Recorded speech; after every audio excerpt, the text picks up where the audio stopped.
How much is it? £1. Okay. It's filled with pencils.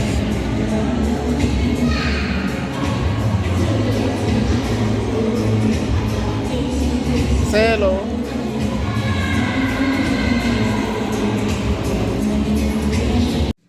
Because we being the police force, we've seen a whole lot of issues relating to youth violence and stabbing, shootings, and about 90% are all blacks.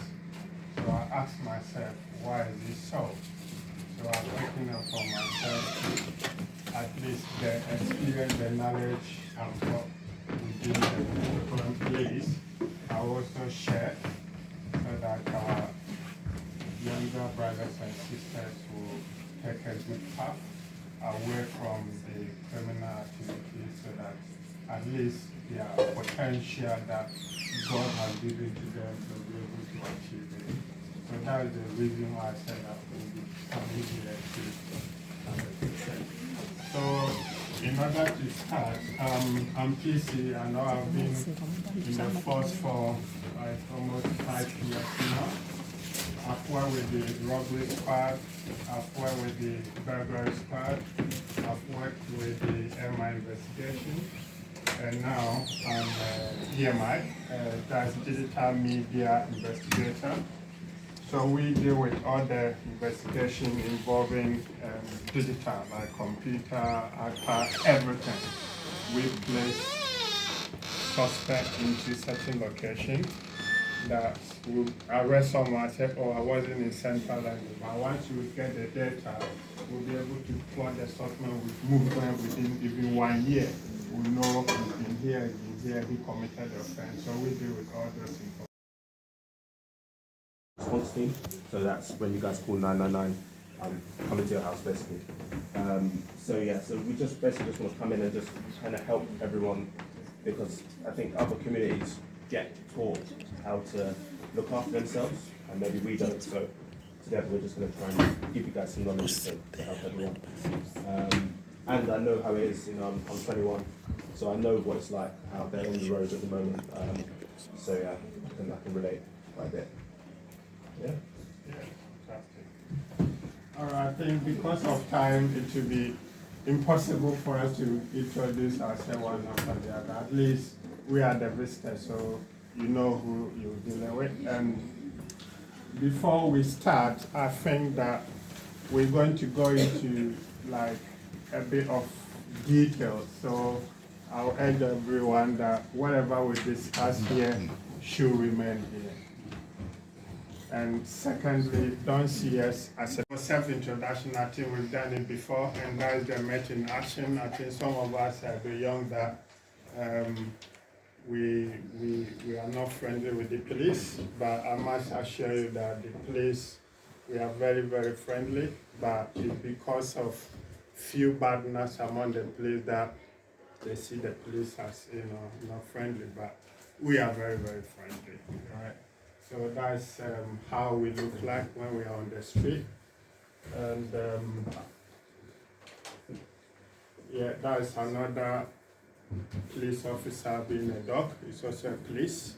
It's part of us. So those of us who possibly police can stop you not for a bad reason, but you can see on the television that police can stop someone, and the person will just not obey the instruction and the person will start to run away. If you do run away, that's the dog that will come after you. And the experience will be really, really bad. So those of us who haven't seen a police dog before, that's how they react.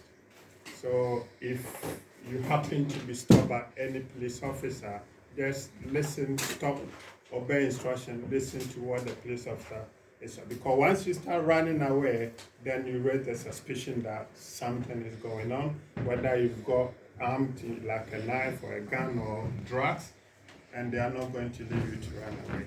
There will be another second police officer who will come after you. And this one is the CTSFO, and that's the Counter-Terrorism Force Unit. And they deals with kidnapping and those kind of terrorism activities. They are in charge of that. All right, so as you said, we are not going to go into details like that, so I'm going to skip this one because we all know what crime is. And yeah, so a bit information. We deal with Haringey and Enfield, and I don't think we really care about the statistics much, but just a quick one. We've got about 30,900 crime within 1 month, October to August. You can see how the crime rate is, and Enfield there's around 31,000 plus of crime that has been committed, and we look at it from the perspective that about 53 are considered to be non-violent in a way, but as you said, we're going to jump here because that's not much needed at the moment. Yeah, so all these guys. So, and there are ladies among them, but you don't see because of the way they are dressed. So there are some way that one of my colleagues had a son, tried to go to school every day with a knife, and the dad was a Nigerian, very strict, that, I'm not going to allow you to take a knife with you. So he took the knife, and the guy was trying to argue with the dad, and dad slapped him. He called the police. Police came in, went to court, took the guy away to social service. Within a week, the guy got stabbed and died. So this is something we need to know, that assuming this guy has obeyed the dad not to go to school with a knife, he will have been living by his side. But because he did not listen, thinking that if I have a knife, that is my life, I'm powerful. You are not. You are rather exposing yourself to danger. You talk to my boy, he doesn't go out anymore. Because at times we parents, be it single mom, single dad, or both mom, dad, we don't have time for kids because we need to get money to pay our bills and stuff. We leave them, we go to work. By the time we come home, it's too late to have interaction with your kids. If that happens, once they go out and make friends, they think that friends is their family. So we, the parents, to have more time for our kids.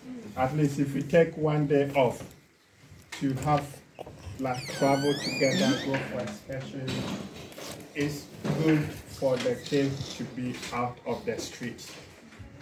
So please, we know this country is hard in terms of money, but let us make time for our kids. And I'll skip looking at the financial aid. At times to our kids, we don't care. If they need money, we don't particularly, there's no money. Meanwhile, you have a bit in your account. So we should try as much as possible to provide for them. Because if you don't provide and they go out and someone show them a bundle of cash that sell this drug, you get this kind of money, they are going to do it. But at least if you said that to me, I said, oh, my mom, my dad can give that money to me, so I don't care. Not like give the whole bundle anyway, but some petty needs that they require, let us try to. Notwithstanding, we also need to be more moderate, not to look for expensive designer clothing. At least this is the fashion now that is ongoing, but we shouldn't look at what other people are doing. At least look at your mom, look at your dad. Oh, at this stage they don't have. So the little that they give us, we need to appreciate it, right? So that's one thing we need to look at. And then the poverty is everywhere. You know, it's a bit sad that we, the one working, we are the rather poor. Those who don't work on benefit, they get more money than us. You know, but in everything, it's our responsibility to make sure that we bring the best out of them. And then unemployment and the employment is also part of the problem. So, do you have anything to just summary something like that? Yeah, so I'll tell you from my experience. So I grew up with both my parents, but I really struggled at school. And it was just a case of, as much as I was telling my teachers I need extra help, the school just saw me as like this kid that just didn't want to listen to what his teachers had to say. And it was very easy for them to like try and put me in that class with all the like naughty kids. So then that's essentially what I became. So I ended up getting kicked out of school. And just before I did my GCSEs, had no school to go to. Both my parents were both working hard. And it was like, well, my parents were like, well, we tried to give you the support that you need. The only people that now can help is the army. So they were like, next September, go into the army, you'll do that, and that will give you the discipline that you need. So I did that, and it was good for me because now I'm here and I'm able to help other people. But I think if we can try and give our own children, or I have children, but try and give our own family members the support, because the last thing we want to do is have to send them to the army or send them back home. It was either the army or back home. I chose the army. I did not want to go home. So yeah, I think also we need to talk to our kids more, and kids need to talk to their parents more. I know for me, I didn't want to really tell my parents certain things just because I didn't want them to think that I was like struggling or anything like that. So I think the more we can have like open conversations, is the more that we can help each other. Yeah. It's vice versa. Yeah. So, That's great. And same, I was born and bred in Ghana. I don't know if any Ghanaian here. Yeah, I was born and bred in Ghana, and even in Ghana, in a village anyway. So the village, there was no water, no electricity, no market, like nothing. You know, before you eat, you have to go to the farm, get the food stuff, come back, and then prepare everything for yourself. It was difficult, and we were 9 boys. Mom, dad being farmers. We all need to go to school. There's no money. But we have to struggle and work hard in order to get money to go back to school. But this country, there are so many opportunities ahead of us. You go to school, you don't pay anything. You go to college, you don't pay anything.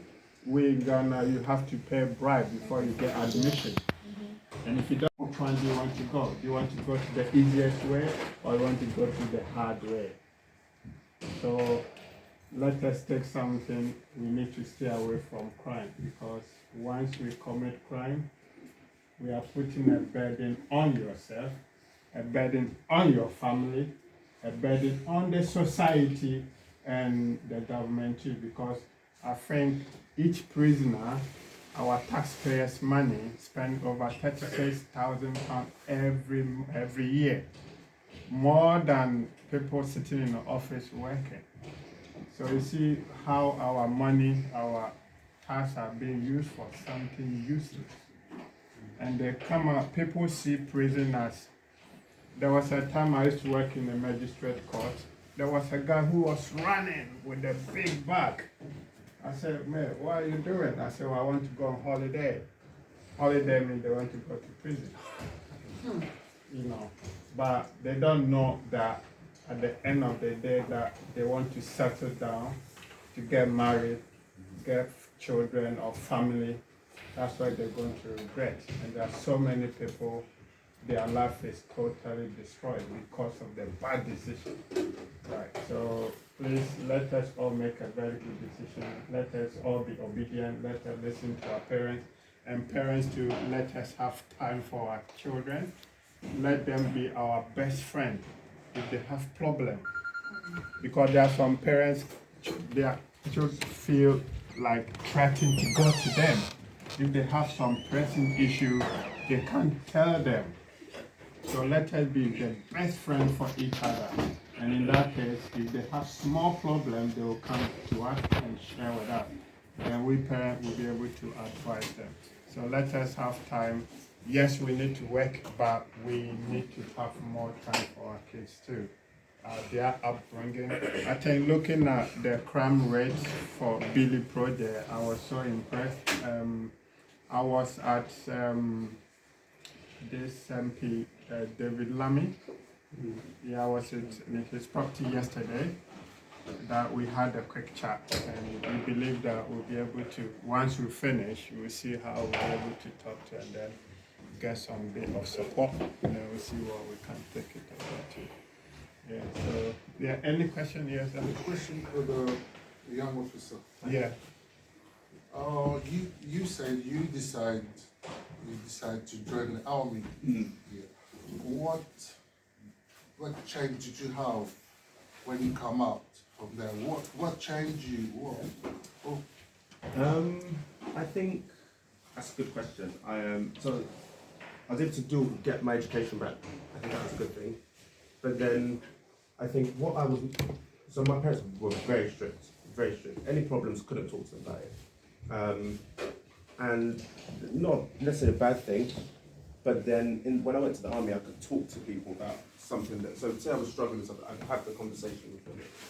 And then it felt that somebody actually cared. Not saying that my parents didn't care, they did, but I was able to learn how to be an adult, and how to mature.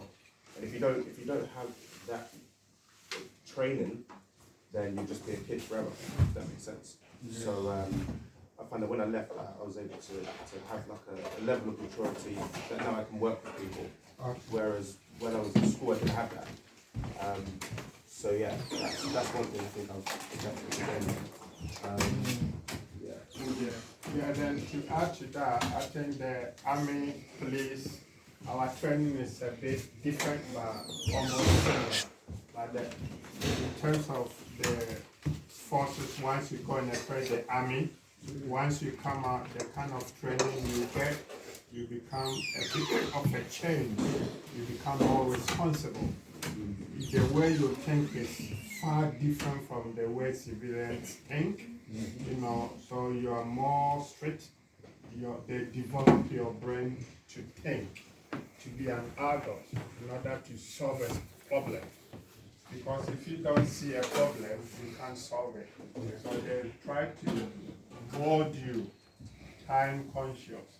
Because at times you have to wake up midnight and go for your training. The kind of training you go through is really tough. That shows you how tough you need to be. Because once you're on the front line, you're on yourself. You're on your own. So either you kill or they kill you. Either you survive or you don't survive. So they build you up to be resilient in whatever you do. And once you come out just into the society, your life, your attitude, your everything changes. So you see them like a bit different from us because the kind of thing they've seen, you haven't seen it. So this is why at times, same as the policeman, I don't know why they do that.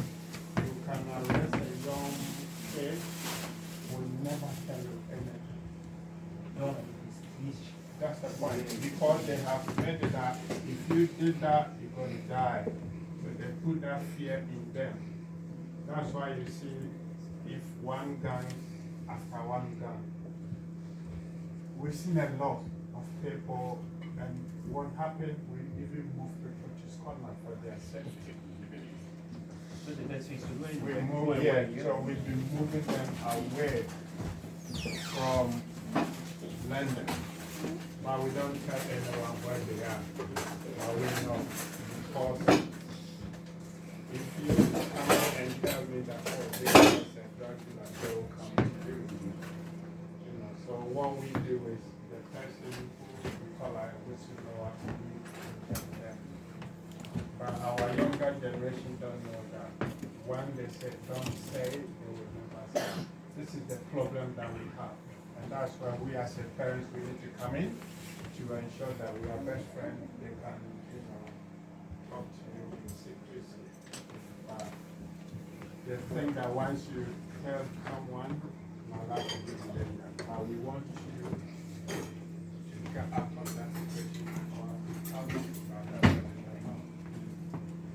So it's a big problem, but we still going. But once we get one criminal out of the way, there are more coming up.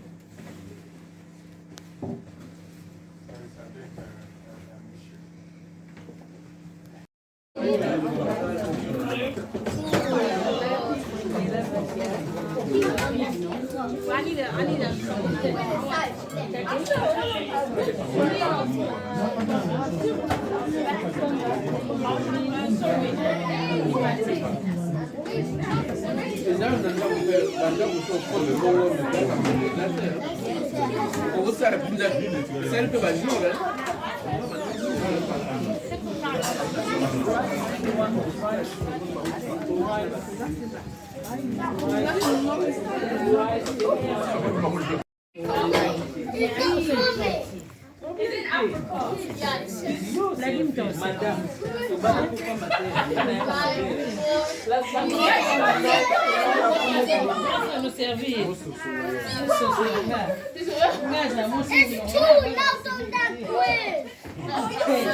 Little is there. Just call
Your time.